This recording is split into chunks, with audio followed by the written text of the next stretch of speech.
Buenas tardes amigos, esto es Lo Justo, hoy día es 3 de abril y mi nombre es Rocío Silva Santisteban. En esta ocasión, nuestro programa de la Coordinadora Nacional de Derechos Humanos va a tocar un tema que ha salido a la luz hace poco debido a una sentencia en primera instancia, y me refiero al caso del llamado capitán Carlos Esparza, que en realidad su verdadero nombre era Cromwell Espinosa y también era conocido en la zona de Aucayacu como Motosierra, porque según dicen solía rebanar, digamos, las manos y ciertos fragmentos del cuerpo de las personas a las que torturaba. Cromwell Espinosa ha sido sentenciado por desaparecer a una persona, ¿no? Y bueno, nos encontramos en estos momentos con el doctor Milton Campos, es abogado de la institución Paz y Esperanza, con quien en otra oportunidad también hemos estado aquí en Lo Justo. Y bueno, lo que yo quería era hacer una serie de preguntas sobre el caso y también sobre la sentencia, porque algo que nos llama la atención es que en este caso de una persona desaparecida, la sentencia es por 10 años. Y eso pues, es prácticamente una afrenta, ¿no? Pero bueno, en las circunstancias de las otras sentencias en las que se absuelven a los encausados, digamos, esto es un progreso, ¿no? Entonces, para que sepan, vean la cara de Carlos Esparza, alias Carlos Esparza, o en realidad Cromwell Espinosa, les vamos a pasar un video que ha producido José Luis Coantindoy y la gente de la Coordinadora Nacional de Derechos Humanos. El comandante Cromwell Espinosa Sotomayor, en 1990, fue jefe de la base militar de Aucayacu, provincia de Leoncio Prado del departamento de Huánuco, y adoptó el sobrenombre de Capitán Carlos Esparza. La Comisión de la Verdad y Reconciliación recogió 64 testimonios que denunciaban al capitán Carlos como el responsable directo de las personas que desaparecieron entre 1991 y 1992 en Aucayacu. El capitán Carlos Esparza, o Motosierra, era conocido por decapitar y cercenar las manos de sus víctimas y después arrojarlas al río Guayaga. Sin embargo, el acusado desconoció los testimonios e indicó que tiene un memorial en el cual el gobernador y el juez de Aucayacu dejan constancia de que no hubo ningún desaparecido durante su servicio. Luego, tras las investigaciones y los testimonios de los familiares de las personas desaparecidas, se pudo identificar que el capitán Carlos, o Motosierra, era el responsable de los restos de los cuerpos esparcidos en el río Guayaga. Milton, buenas tardes. Y lo primero que quería preguntarte es que nos hables de este caso en específico, ¿no? Se trata de la desaparición de Marcos Torres Aquino. ¿Cuándo sucedió? ¿De qué manera sucedió? ¿Y cómo es que se encuentran, digamos, las pruebas para declarar a este Cromwell Espinosa, a este capitán Cromwell Espinosa, como culpable? Gracias, Rocío, por la invitación y saludo a los seguidores de Lo Justo y traigo también saludo institucional de Paz y Esperanza. En esta oportunidad yo quiero comentarles qué es lo que ocurrió con Marcos Torres Aquino. Marcos Torres Aquino era un padre de 4 hijos, cuyo mayor hijo tenía 11 años y el último 1 año de edad y un año de edad apenas. Y en julio del año 92, en el tiempo en el que el Perú pasaba un tiempo de autogolpe, él lleva a su hija de 6 años al desfile de la Victoria, que es un anexo en Aucayacu, en el departamento de Huánuco, Tingo María, y la traslada en su moto. Llega a Aucayacu para el desfile. ¿Es un desfile de fiestas patrias? No, es un desfile escolar, es 12 de julio. Normalmente en este tiempo, en estos años, se producía desfiles escolares semanales. y quien lo organizaba era el ejército, y quien estaba a cargo de las convocatorias y todo era el jefe de la base militar. Ya. En este caso era Carlos Esparza Salinas, así se hacía llamar, así lo conocían todas las personas, así se presentaba, así lo anunciaban en las actividades públicas que habían. Y en el desarrollo de este desfile se le acercan un grupo de 2 militares y lo intervienen, le piden sus documentos, lo conducen a la base militar de Aucayacu, que quedaba a pocas cuadras de la Plaza de Armas, y nunca más se le volvió a ver a Marco Torres Aquino. Este hecho fue visto por mucha gente que había ido al desfile, de cómo lo detuvieron, cómo lo abordaron, cómo lo llevaron, cómo fue trasladado. Y en ese tiempo el señor Carlos Esparza, el militar, se encontraba siendo el jefe de la base militar. Esos son los hechos que han sido juzgados en este caso. Y bueno, y más allá del caso, o sea, por ejemplo, esto de que se le conozca como motosierra, o sea, ¿cuáles son los otros, digamos, casos que se le podría imputar a este supuesto Carlos Esparza Salinas?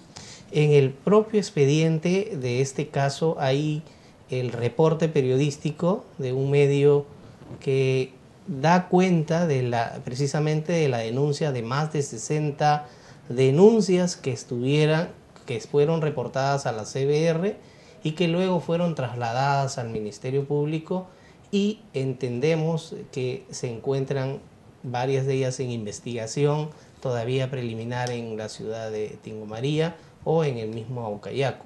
Bueno, también hay un tema de que se sabe que en Aucayacu y en toda esa zona sí, pues hubo, digamos, toda esta situación de torturas, desaparecidos, de lanzar a la gente al río, ¿no? O sea, bueno, una de las... Yo recuerdo que cuando estaba en Huánuco, seguramente que tú cuando has trabajado en Huánuco también has sabido eso, que decían, bueno, la fosa común más grande del Perú es el río Guallaga, ¿no? Efectivamente, y en el propio desarrollo del juicio, de este juicio que ha durado desde agosto hasta hace una semana atrás, el lunes fue condenado Carlos Esparza.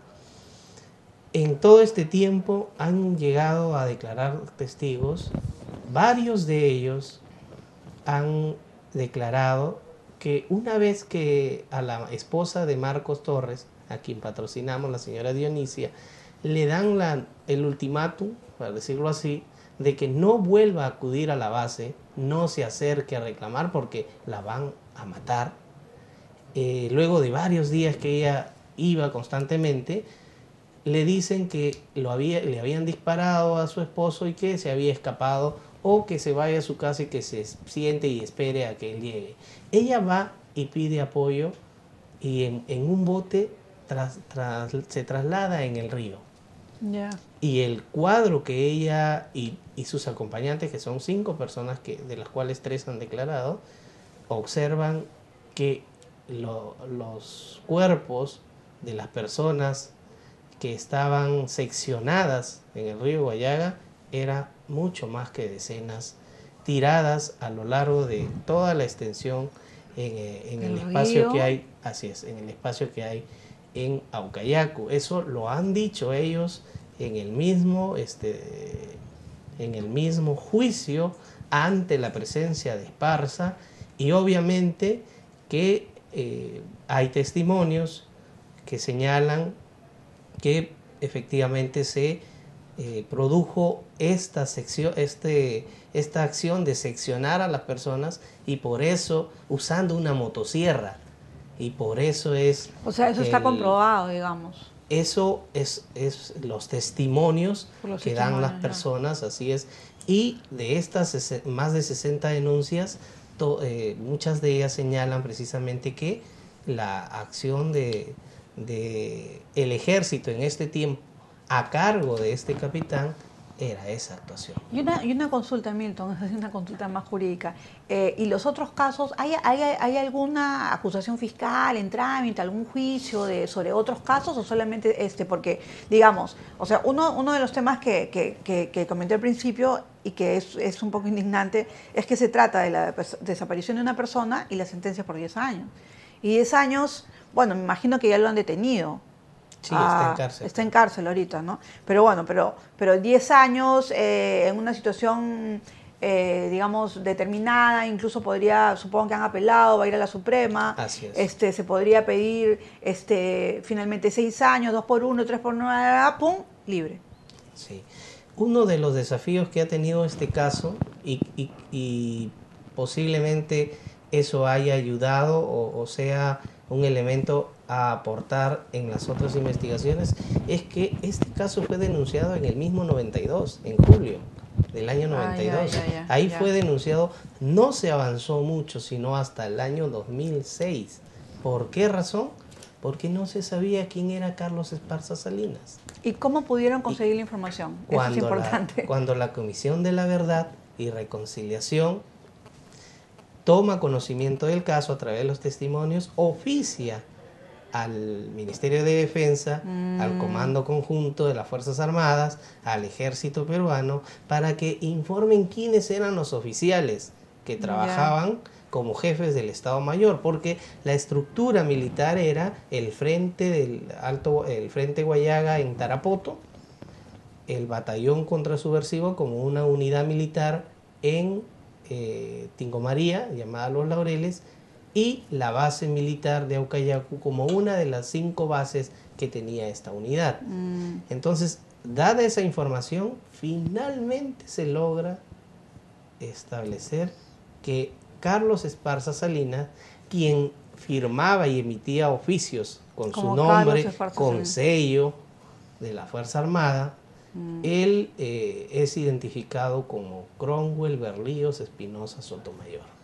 Y es a partir de ahí que este caso se ha investigado. Desconocemos ahora si en los otros casos ya realmente se ha establecido la identidad o todavía está pendiente de establecer la identidad, porque lamentablemente no se han acumulado los casos, sino cada caso ha seguido por su cuenta. Si hasta el 2006 no se había identificado, puede ser también que algunos de ellos hayan corrido la suerte de archivamiento, lo cual no es definitivo porque podría precisamente ahora, así es, reabrirse esta investigación. Mira, y una de las preguntas que quería hacerte era, Cromwell Espinosa es una persona de más o menos 50 años, me imagino. Aproximadamente. Ya, o sea, que es promoción de Ollantumala-Tazo. Sí, Carlos Esparza es uno de los capitanes que estaba a cargo en esta estructura militar que señalaba de una de las bases militares. Él estaba adscrito al batallón contrasubversivo de Los Laureles en Tingo María y de ahí se establecía aquí qué capitanes, los capitanes que iban como jefes de unidad o jefes de base militar. Y particularmente en ese año los capitanes se hacían llamar Carlos. Todos. Así es, él es Carlos Esparza. Hay una investigación más grande ahora en Tingo María que se llama Arrasamiento en el margen izquierdo del río Guayaga, que compendia casos desde el año 89 hasta el año 94. Que ocurre el operativo Aries cuando interviene el Congreso Democrático y hay todo un digamos alboroto por esta situación que se encuentran cuerpos de personas en Aucayacu. Y en este caso aparece precisamente la estructura militar de todos estos oficiales que pertenecían a bases, que pertenecieron a la unidad que es el batallón de Los Laureles y los de alto mando que pertenecían al frente. Todos de ellos, los que eran capitanes, tenían el nombre de Carlos. ¿Y ese caso de arrasamiento quién lo está llevando? El caso de arrasamiento se encuentra en la Fiscalía Especializada de Tingo María y particularmente el operativo Aries hay un patrocinio conjunto ahí que estamos integrando el IDL, Paz y Esperanza, la Comisión de Derechos Humanos del Alto Guayaga y el apoyo de la Coordinadora Nacional de Derechos Humanos. Este caso está ahora a punto de ser judicializado. Es decir, sí, solo el operativo Aries, que es abril del año 94. A punto de ser judicializado significa que se va a abrir el juicio oral. Que vamos a empezar recién en el Poder Judicial. Sí. La Fiscalía está trabajando una nueva denuncia que ha sido dispuesto así por el Poder Judicial y tendrá que ser traído nuevamente a Lima y con eso se inicia el trámite en el Poder Judicial. En este caso también. Y bueno, y lo que yo quería preguntarte era sobre el tema de esa sentencia tan benigna, ¿no? O sea, ¿cuál es tu evaluación? A ver, para conocer un poco la sentencia es emitida, la sala que ha juzgado a Esparza es conformada por 3 jueces. Finalmente terminó siendo 3 juezas, ¿no? Porque Bendezú, Cano y Benavides, ¿no? Así es. Inicialmente no fueron confundir ellas. Con Gloria Cano. Sí. Y es Miluska Cano, ¿no? Y ellas, 2 de ellas llegan en mayoría a decidir por una condena. Una de ellas, que fue la que estuvo a cargo del caso, la doctora Benavides, no. Ella ha concluido con un voto de absolución. ¿Cuál es la importancia o cuál es lo que parece importante en la sentencia de estas 2 juezas?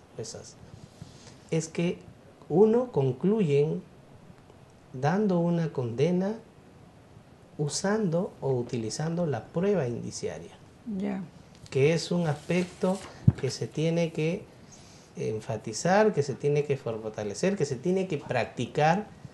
Ya lo ha hecho el Poder Judicial en la sentencia de Fujimori, ya lo ha dicho la Comisión Interamericana, que los jueces peruanos, las juezas peruanas tengan que hacer uso no solo del derecho internacional de los derechos humanos, sino también de los elementos de la prueba indiciaria, y en este caso es precisamente una condena en base a prueba indiciaria, que estimamos y alentamos a que los jueces puedan desarrollar más y más. Porque claro, el tema indiciario. Claro, sí, la idea, digamos, precisamente de deshacerse de los cadáveres cortándolos con una motosierra y lanzándolos al río Guayaba es precisamente para que no hubiera ninguna huella, ¿no? del crimen. O sea, estas personas son desaparecidas, absolutamente, ¿no? Así es.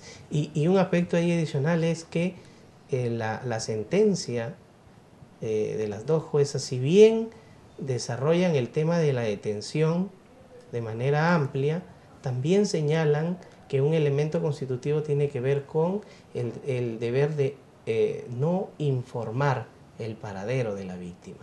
Y ese es un hecho importante, porque a Carlos Esparza como tal, la Fiscalía Especializada en el año 92 le pidió información y él negó la información. Eso también ha aportado como un elemento para que ¿Él negó la información con un oficio o...? Exacto, respondió, dio respuesta el 20 de julio del año 92. Y en el desarrollo del juicio, el desarrollo de todo este proceso, él ha dicho, yo no sabía nada de Marcos Torres. Después dijo, yo no he estado en Aucayaco. Después ha tenido que reconocer que sí estuvo en julio del año 92 en Aucayaco, que sí se llamaba Carlos Esparza, que sí dirigía los desfiles escolares, que sí era jefe de la base militar y que sí era el autor de las firmas de recepción de los oficios y del oficio de respuesta que alcanzó. Esos hechos han sido probados en el desarrollo del juicio, pero es importante que estas juezas han recogido la prueba indiciaria. Y una pregunta para terminar. Ahora que el ministro de Defensa es Pedro Cateriano y que Pedro Cateriano, digamos, tiene credenciales democráticas, ¿no? O sea, digamos, bastante importantes, ¿no? O sea, ha sido un militante de determinados momentos democráticos del país y mano derecha de Mario Vargas Llosa. ¿Hay alguna posibilidad que este ministro dé información sobre los otros casos que no se han comprobado todavía los nombres? Nosotros creemos que pueda en este contexto haber un avance.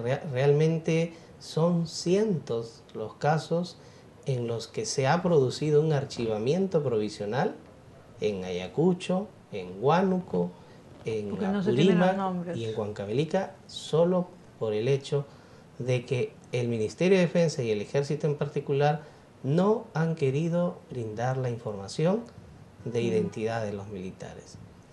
Claro, pero ahí, digamos, ¿qué es lo que se tendría que hacer? O sea, ¿los organismos de derechos humanos pueden solicitar o solamente lo puede hacer el juez? O los fiscales. Lo han hecho los fiscales en estas investigaciones y las respuestas han sido, o no ha habido respuesta o la respuesta ha sido negativa. O la respuesta es ya quemamos los archivos. Esa información que nosotros hemos sustentado en algunos casos como organismo de derechos humanos, que eso es imposible porque hay leyes que establecen que de todas maneras tiene que haber una reserva y un archivo. Y lo curioso es que los militares que son implicados en procesos o investigaciones, cuando quieren probar de que no estuvieron en ese lugar, sí adjuntan fojas de servicio. Claro. Entonces, la varita mágica aparece y las hojas de servicio se encuentran y son alcanzadas por ellos. Creo yo, finalmente, señalar dos aspectos. Uno, que tiene que ver con que se tenga todavía que insistir, no solo el Ministerio Público, el Poder Judicial en algún momento incluso dispuso una investigación contra el secretario general del Ministerio de Defensa por no alcanzar información. También tiene que ver un rol la Defensoría del Pueblo para poder continuar en esta búsqueda de poder y bueno, y la sociedad civil, ¿no? Y la sociedad civil y el público en general, bueno. Y un segundo aspecto, Rocío, es la defensa de las víctimas. Sí, esta señora desde el año 92 hasta el 2012, o sea, hasta el año pasado, no tuvo defensa legal. Y corrió todo este tiempo sin patrocinio legal. Al otro lado tiene un militar que cuando se enteraron que era Carlos Esparza, Cromwell Espinosa, contó con todo la defensa jurídica que ha tenido. Y con apoyo del ejército, me imagino. Así es, desde el 2006 en adelante, ¿no? Es un tema que hay que tratar. Bueno, sí, por supuesto. Y bueno, es un tema que esperemos se pronuncie también la ministra de Justicia de Arriba con el tema de la defensa de las víctimas, ¿no?